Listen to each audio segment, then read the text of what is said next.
Di setiap sudut dunia, keajaiban menanti untuk ditemukan. Dari keindahan alam yang menakjubkan, hingga kekayaan warisan budayanya. Pariwisata membawa kita menjelajahi berbagai destinasi yang tidak pernah terbayangkan sebelumnya. Setiap langkah. Selamat datang di Stipram, Sekolah Tinggi Pariwisata Ambarukmo, Yogyakarta. Disinilah masa depan pariwisata Indonesia dimulai. Assalamualaikum warahmatullahi wabarakatuh. Halo, selamat siang. Salam pariwisata. Perkenalkan, nama saya Heni Dwi Lestari, SPD Empar dengan NIDN 0527119501. Saya adalah salah satu dosen program studi D3 Perhotelan di Sekolah Tinggi Pariwisata Ambarukmo, Yogyakarta. Sekolah Tinggi Pariwisata Ambarukmo, Yogyakarta merupakan perguruan tinggi pariwisata di Yogyakarta yang salah satu misinya yaitu mencetak sumber daya manusia yang unggul di bidang pariwisata. Sehingga Sekolah Pariwisata Ambarukmo, Yogyakarta juga berusaha menyesuaikan kurikulum agar kompetensi dan luaran mahasiswa yang lulus dapat terserap dengan kebutuhan dunia kerja dan dunia industri di bidang perhotelan dan pariwisata. Dalam kesempatan ini, saya akan menjelaskan tentang salah satu mata kuliah yang saya ampu, yaitu mata kuliah Sustainable Tourism. Apa itu mata kuliah Sustainable Tourism? Mata kuliah Sustainable Tourism ialah salah satu mata kuliah yang membahas mengenai konsep, prinsip, dan praktik pariwisata yang memperhatikan aspek ekonomi, lingkungan, dan sosial secara seimbang untuk jangka panjang. Tujuan utama dari mata kuliah ini adalah menciptakan sistem pariwisata yang tidak merusak alam dan budaya lokal, akan tetapi justru memberdayakan masyarakat setempat dan menjaga kelestarian lingkungan. Melalui pembelajaran mata kuliah Sustainable Tourism, mahasiswa diharapkan mampu memahami konsep dasar pariwisata berkelanjutan. Mata kuliah ini juga bertujuan untuk membekali mahasiswa dengan pengetahuan, keterampilan, dan sikap yang diperlukan untuk mengembangkan dan mengelola pariwisata secara berkelanjutan. Mahasiswa akan mendapatkan pemahaman yang mendalam mengenai konsep strategis dalam perencanaan, pengelolaan destinasi wisata yang memperhatikan kelestarian lingkungan, pelestarian budaya lokal, serta pemberdayaan masyarakat setempat.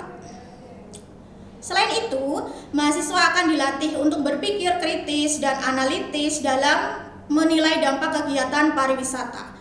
Serta nantinya mahasiswa akan merancang solusi inovatif yang ramah lingkungan dan berorientasi jangka panjang.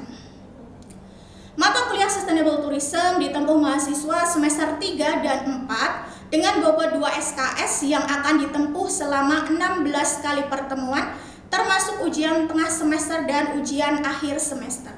Capaian pembelajaran dari mata kuliah Sustainable Tourism yang diharapkan CPMK 1, mahasiswa mampu menjelaskan tentang sejarah pembangunan dan perkembangan berkelanjutan, serta mampu menguraikan kebutuhan berkelanjutan dalam pengembangan pariwisata. CPMK 2, mahasiswa mampu menjelaskan pergeseran paradigma MDGs menjadi SDGs, beserta dampaknya terhadap pembangunan pariwisata di Indonesia, dan mampu merinci keterkaitan SDGs dalam pembangunan berkelanjutan. CPMK 3, mahasiswa mampu menjelaskan definisi, tujuan, konsep, prinsip, dan implementasi pariwisata berkelanjutan. CPMK 4, mahasiswa mampu menjelaskan definisi, tujuan, konsep, dan prinsip daya dukung dalam pembangunan pariwisata. CPMK 5, mahasiswa mampu menjelaskan dan merangkum konsep-konsep pendukung keberlanjutan pariwisata dan mampu mengidentifikasikan keterkaitan antar konsep keberlanjutan dalam pariwisata. CPMK ke-6, mahasiswa mampu menjelaskan definisi dan konsep kebocoran pariwisata serta mampu mengidentifikasi penyebab dari kebocoran pariwisata. CPMK 7, mahasiswa mampu menjelaskan definisi dan konsep perubahan iklim global. Dengan materi pokok tersebut, metode pembelajaran yang digunakan yaitu DIA atau Delivery, Interaction, and Assessment. Delivery ialah paparan materi dengan metode ceramah menggunakan PowerPoint. Saat penyampaian teori, saya berikan contoh-contoh penerapannya agar lebih mudah dipahami oleh mahasiswa. Interaction. Dalam pembelajaran saya juga coba membangun interaksi aktif dua arah dengan mahasiswa dengan cara tanya jawab spontan atau dengan diskusi kelompok kecil di kelas. Assessment. Untuk mengetahui sejauh mana pemahaman mahasiswa, selain penilaian UTS dan UAS, saya juga berikan tugas-tugas yang bisa menjadi alat ukur pemahaman mahasiswa secara mendalam. Contoh asesmen yang saya lakukan dalam mata kuliah Sustainable Tourism mencakup berbagai bentuk penilaian yang dirancang untuk mengukur pemahaman konseptual, kemampuan analitis, dan keterampilan praktis mahasiswa. Penilaian dilakukan melalui beberapa tugas. Yang pertama tugas individu seperti esai atau makalah reflektif yang membahas isu-isu aktual dalam pariwisata berkelanjutan. Selain itu, terdapat tugas kelompok berupa proyek analisis destinasi wisata berkelanjutan yang disertai dengan presentasi, di mana mahasiswa diminta untuk melakukan survei dan menganalisis destinasi wisata berkelanjutan yang ada di Yogyakarta yang telah menerapkan pariwisata berkelanjutan. Untuk pembobotan penilaian mahasiswa dalam mata kuliah ini adalah yang pertama kehadiran dan partisipasi sebanyak 15%, yang kedua tugas dan kuis sebanyak 15%, yang ketiga UTS sebanyak 30%, dan UAS sebanyak 40%. Bobot penilaian ini membantu mahasiswa untuk memutuskan strategi mendapatkan nilai yang sesuai harapan mereka. Adapun beberapa referensi yang saya gunakan dalam mata kuliah Sustainable Tourism yaitu yang pertama, referensi utama dengan judul Tourism and the Sustainable Development Goals Journey to 2030 dari sumber WTO. Yang kedua, judul Sustainable Tourism Management yang ditulis oleh John Swartbrook, dan juga beberapa referensi tambahan lainnya. Berikut ini adalah video singkat pembelajaran mata kuliah Sustainable Tourism pada pertemuan kelima dengan materi konsep pariwisata berkelanjutan. Selamat menyaksikan. Assalamualaikum warahmatullahi wabarakatuh. Waalaikumsalam warahmatullahi wabarakatuh. Selamat siang. Siang, Bu. Gimana kabarnya? Sehat? Sehat. Alhamdulillah. Oke, sebelum kita mengawali perkuliahan pada hari ini, marilah kita berdoa menurut agama dan keyakinan masing-masing. Berdoa dipersilahkan. Berdoa selesai. Oke, sebelum kita melanjutkan perkuliahan pada hari ini, kita presensi terlebih dahulu ya. Nanti namanya akan saya panggil, silahkan angkat tangan. Oke? Oke, Bu. Yang pertama Yogo. Yang kedua Juli. Hadir. Jauza. Hadir. Ari. Hadir. Hadir ya. Wulan. Hadir. Ya. Relawan. Hadir. Anissa. Hadir. Hadir. Oke, presensi sudah selesai ya. Alhamdulillah hari ini tidak ada yang alfa.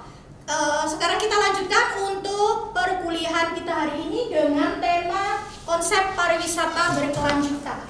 Oke, sebelum kita masuk ke materi, ada yang masih ingat minggu lalu kita mempelajari apa? Angkat tangan. Oke, silakan Mas Yogo, kita mempelajari apa minggu lalu? Kemarin kita mempelajari MDGs to SDGs. Ya, benar sekali. Nah, minggu lalu kita mempelajari MDGs to SDGs. Apa itu? MDGs itu salah satu program dari pemerintah untuk melakukan atau mengurangi kemiskinan. Nah, kenapa kok berubah ke SDGs? Untuk penyempurnaan. Biar apa? Beneran nanti kemiskinan itu beneran tuntas hilang, tidak hanya mengurangi. Oke. Selanjutnya kita akan langsung pembahasan materi konsep pariwisata berkelanjutan. Nanti ada definisi, konsep, prinsip, dan implementasi. Oke, capaian pada pembelajaran kali ini yang pertama mampu menjelaskan definisi dari pariwisata berkelanjutan. Yang kedua mampu menjelaskan konsep pariwisata berkelanjutan. Yang ketiga menjelaskan tujuan pariwisata berkelanjutan. Dan yang terakhir menjelaskan mengenai implementasi pariwisata berkelanjutan. Ada yang masih ingat pengertian pariwisata itu apa? Ya, silakan Mas. Piknik. Ya, betul. Apalagi? Silakan. Healing. Ya, jadi kegiatan di mana kita melakukan perjalanan, entah itu perseorangan, entah itu berkelompok, tujuannya ngapain? Mencari kesenangan, ya. Di mana itu nanti bersifat sementara, tidak menetap. Nah, oke, lanjut mengenai definisi pariwisata berkelanjutan. Pariwisata berkelanjutan ialah pariwisata di mana kita tidak hanya mementingkan mengenai pertumbuhan ekonomi, atau kita tidak hanya mementingkan mengenai nanti bagaimana kita mendapatkan uang, ya. Jadi nanti pariwisata berkelanjutan itu ialah di mana kita mengembangkan pariwisata yang berkelanjutan ke depannya tanpa mengurangi beberapa faktor yang dapat merusak lingkungan, sosial, dan yang lain sebagainya. Pengertian pariwisata berkelanjutan ialah di mana pariwisata itu tidak hanya mementingkan faktor ekonomi, ya. Jadi ada beberapa faktor yang harus diperhatikan.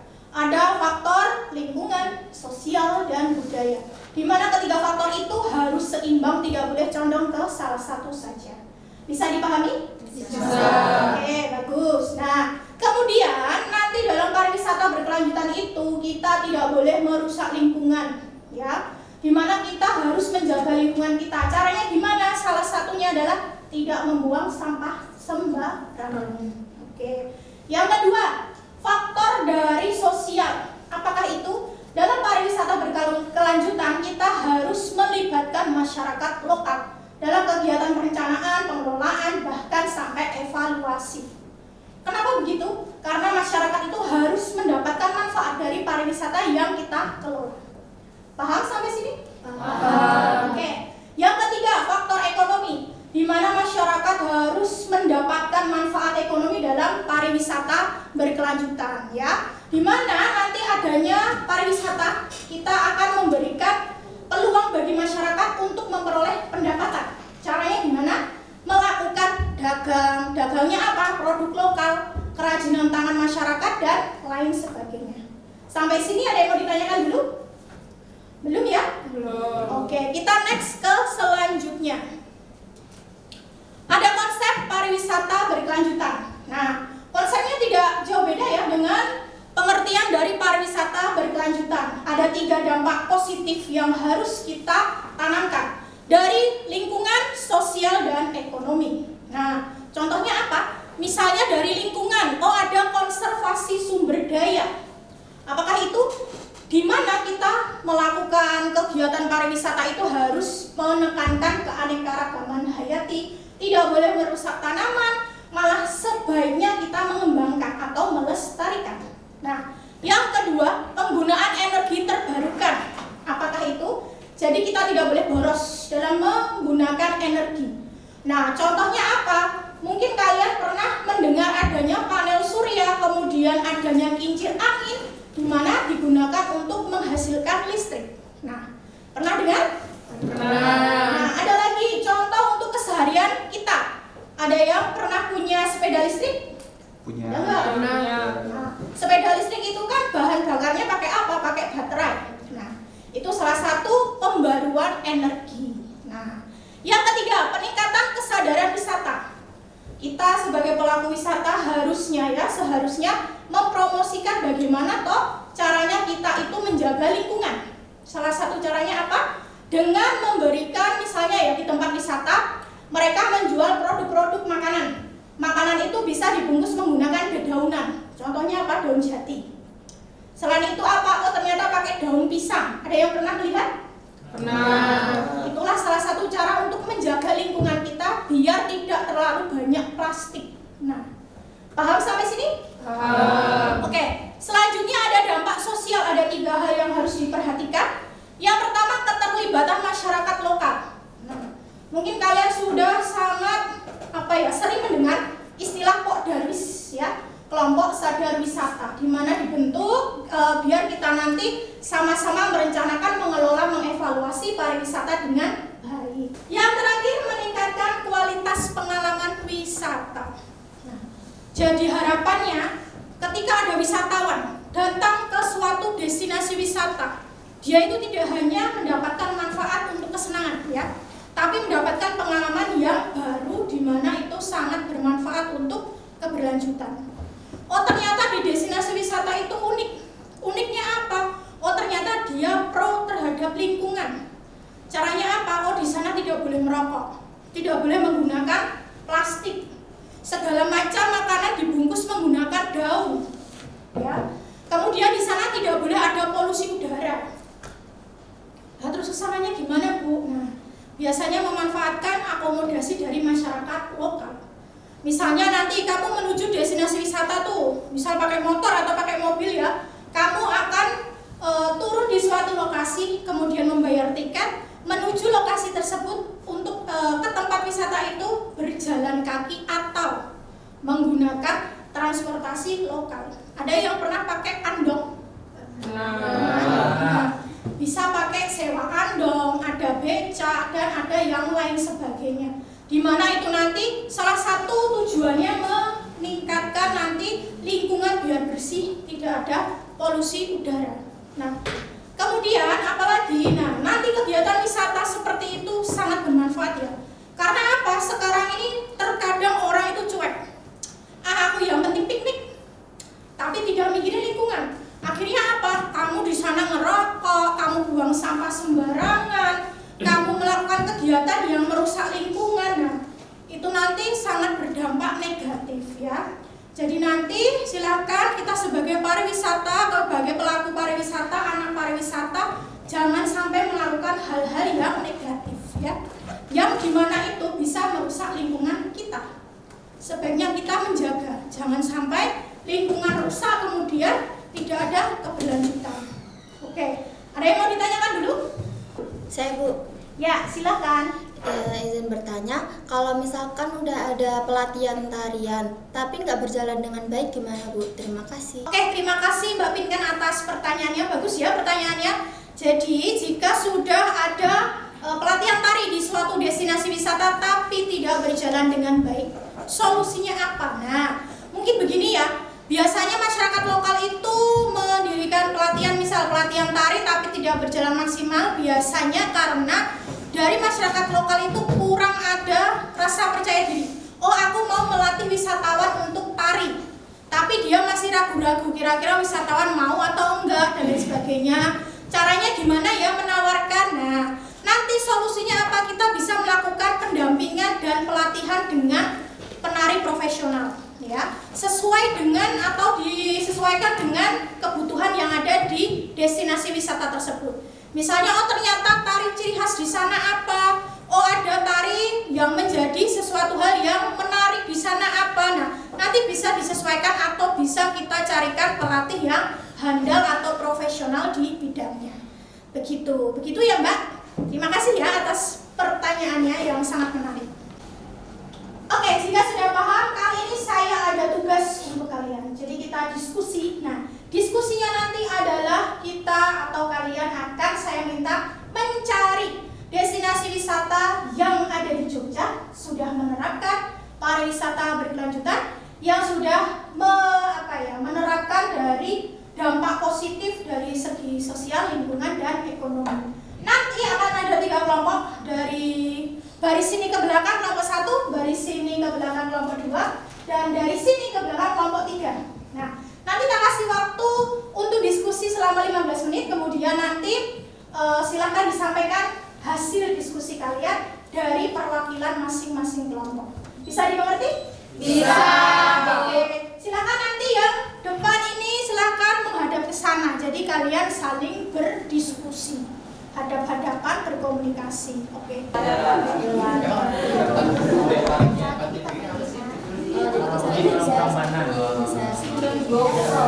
Jadi mau apa nih destinasi wisatanya? Pantai Trini. Pantai Trini. Daya tariknya apa? Daerahnya bisa sepi, bisa rafting, terus Berarti berbayar semua ya? Iya. Tapi di sana juga menjual tips. Oh iya. Dan ombak-ombak di sana juga terkenal. Oke. Sip. Lanjutkan ya. Oke. Nanti disampaikan ya. Oke. Silakan guys.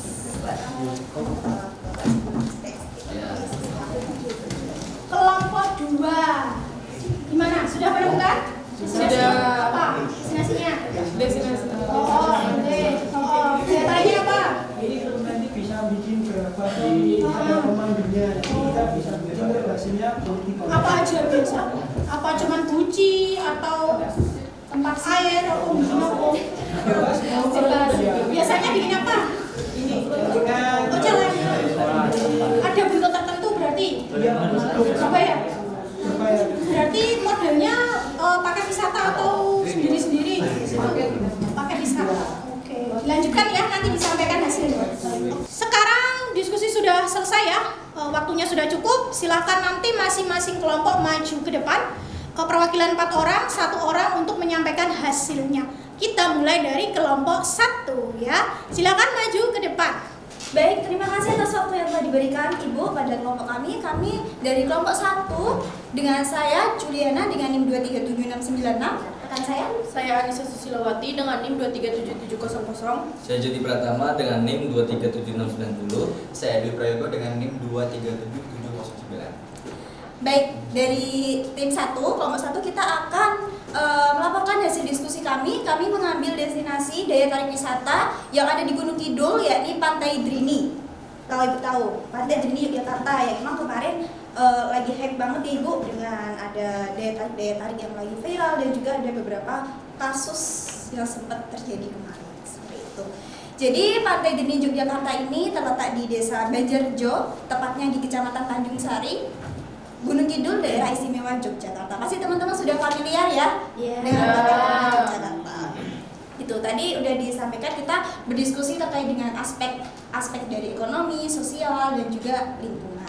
Seperti itu. Sebelum membahas ke dampak positif terhadap 3 aspek tersebut, Pantai Drini ini mempunyai keunikan, yakni terdapat pulau kecil yang ada di Pantai Drini. Di sini ada yang udah ke Pantai Drini? Sudah. Dan pasti kan kalau ketika kalian berkunjung ke Pantai Drini sudah ada pulau kecil ya di tengah-tengah pantai. Nah, itu merupakan pulau karang yang terdapat di Pantai Drini. Kemudian daya tarik yang lain bisa surfing, bisa snorkeling, bisa main kanu juga karena di sana ombaknya terkenal sangat tenang. Seperti itu. Kemudian langsung kita ke dampak yang pertama, yaitu dari aspek ekonomi. Yang mana dari aspek ekonomi pastinya dari adanya Pantai Drini ini meningkatkan pendapatan asli ekonomi, pendapatan asli daerah gitu. Jadi dari terciptanya Pantai Drini ini di daerah Kecamatan Tanjung Sari, tepatnya di Desa Banjarjo, pendapatan. Nah, itu adalah hasil diskusi dari kelompok 1. Sebelum kami tutup, ada yang mau bertanya? Silakan. Saya. Boleh, silakan. Apa pertanyaan? Baik, perkenalkan nama saya Jauza Miftahul Rizky, NIM saya 2376697. Saya mau bertanya, apakah di Pantai Drini itu ada makanan khas dari Pantai Drini? Baik, terima kasih atas pertanyaannya. Dari Yogo, silakan. Baik, Mas Josa, terima kasih, pertanyaan sangat luar biasa. Di sini saya akan menjawab apa aja sih makanan yang ada di sana. Yang pertama ada seafood, kemudian ada ikan wader, dan ada belalang goreng. Dan semua itu bisa dibeli per gram. Kemudian ada produk-produknya UMKM seperti baju pantai, souvenir seperti gantungan kunci ataupun kalung, dan ada topi khas dari Pantai Drini seperti itu. Terima kasih. Apakah terjawab? Baik. Ada yang mau bertanya lagi dari teman-teman? Tidak. Tidak ada ya. Baik, Ibu, kalau sudah tidak ada yang bertanya. Oke, sudah cukup, silakan ditutup. Oke, baik. Baik teman-teman, terima kasih atas waktu yang telah diberikan. Terima kasih sudah mendengarkan dan terima kasih yang sudah bertanya. Dari kami kelompok 1, kurang lebihnya mohon maaf. Wassalamualaikum warahmatullahi wabarakatuh. Waalaikumsalam warahmatullahi wabarakatuh. Yo, beri aplaus untuk teman-teman. Yo, oke. Kelompok 1 luar biasa ya menyampaikan destinasi wisata Pantai Drini. Selanjutnya kelompok 2 silakan maju ke depan untuk menyampaikan hasil diskusinya ya. Assalamualaikum warahmatullahi wabarakatuh. Waalaikumsalam warahmatullahi wabarakatuh. Baik teman-teman, saya akan menyampaikan hasil diskusi dari kelompok kami, yaitu kelompok 2 tentang Desa Wisata Kasongan yang berada di Kasihan, Kabupaten Bantul, Yogyakarta. Baik, perkenalkan nama saya Jauza Miftahul Rizky, NIM 2376697. Perkenalkan nama saya Rawan Bakti, NIM 2377701. Saya Rizky Agus Serabi, NIM 2377705. Saya Luciana Dika Irawati, NIM 2376699. Baik teman-teman, saya akan menyampaikan yang pertama yaitu mengenai profil Desa Wisata Kasongan itu. Nah, Desa Wisata Kasongan itu terletak di Kecamatan Kasihan, Kabupaten Bantul, yang dimana daya tarik utamanya adalah pembuatan gerabah sebagai kerajinan.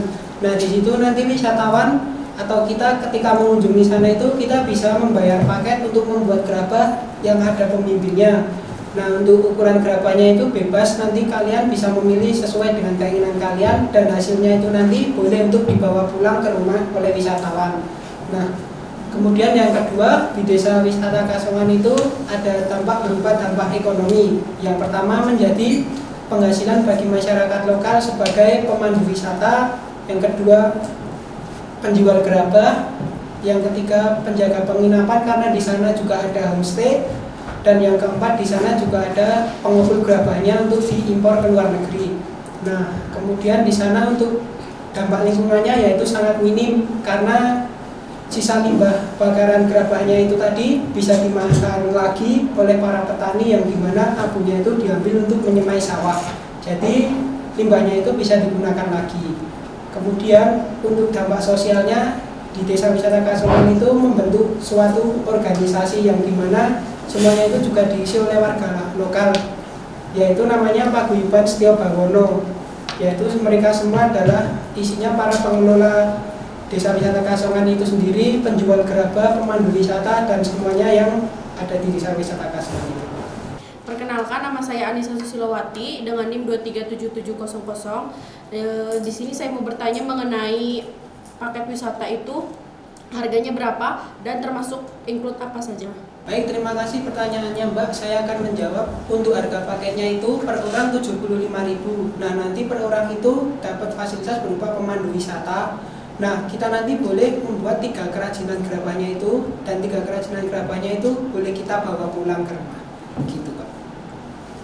Baik. Terima kasih. Mungkin dari teman-teman lain ada yang mau bertanya? Tidak. Bu, sudah tidak ada lagi yang bertanya, Bu. Oke, sudah cukup, silakan ditutup Mas. Baik, terima kasih atas perhatian dan waktunya. Saya ucapkan terima kasih. Wassalamualaikum warahmatullahi wabarakatuh. Waalaikumsalam warahmatullahi wabarakatuh. Oke, beri aplaus ke kelompok 2. Bagus sekali ya hasil diskusi dari kelompok 1, 2, dan 3. Oke, kelompok 1 tadi dari kelompok Mbak Juli membahas mengenai destinasi wisata Pantai Drini ya. Kelompok 2 dari Mas Jauza membahas mengenai Desa Wisata Kasongan. Dan kelompok terakhir dari Mbak Wulandaru membahas mengenai Laguna Barat, Pantai Gelagah. Dan alhamdulillah desa wisata atau destinasi wisata yang kalian sampaikan hasil diskusinya luar biasa bagus dan semuanya sudah menerapkan pariwisata berkelanjutan. Yeay, beri tepuk tangan. Silakan kalian berpiknik bersama. Nah, jadi ceritanya kalian akan membuat kelompok. Silakan diatur sendiri. Satu kelompok berisi 3 mahasiswa. Ngapain kamu nanti? Nah, kalian nanti akan piknik dan survei ke destinasi wisata bebas. Mana aja boleh. Dan usahakan di mana dia sudah menerapkan konsep berkelanjutan. Nanti silakan dilengkapi dengan video, foto, kemudian dipresentasikan hasilnya di minggu depan. Ada yang mau ditanyakan dari tugasnya? Sudah paham? Sudah aman nih, aman ya? Aman. Oke, nanti jika ada yang mau ditanyakan boleh share-share lewat grup seperti biasa.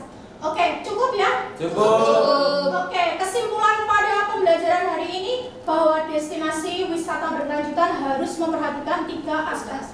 Dari aspek ekonomi, sosial, dan lingkungan. Oke. Sekian perkuliahan kita pada hari ini. Semoga apa yang kita pelajari bersama dapat memberikan manfaat. Kurang lebihnya mohon maaf. Sekian, wassalamualaikum warahmatullahi wabarakatuh. Waalaikumsalam warahmatullahi wabarakatuh. Oke, sampai jumpa minggu depan. Sampai jumpa. Demikian video pengajaran saya dalam rangka pemenuhan dokumen PDD UKT PT bidang pengajaran Tridharma Perguruan Tinggi untuk sertifikasi dosen tahun 2025. Terima kasih. Wassalamualaikum warahmatullahi wabarakatuh. Salam pariwisata. Stipram, yes, we can.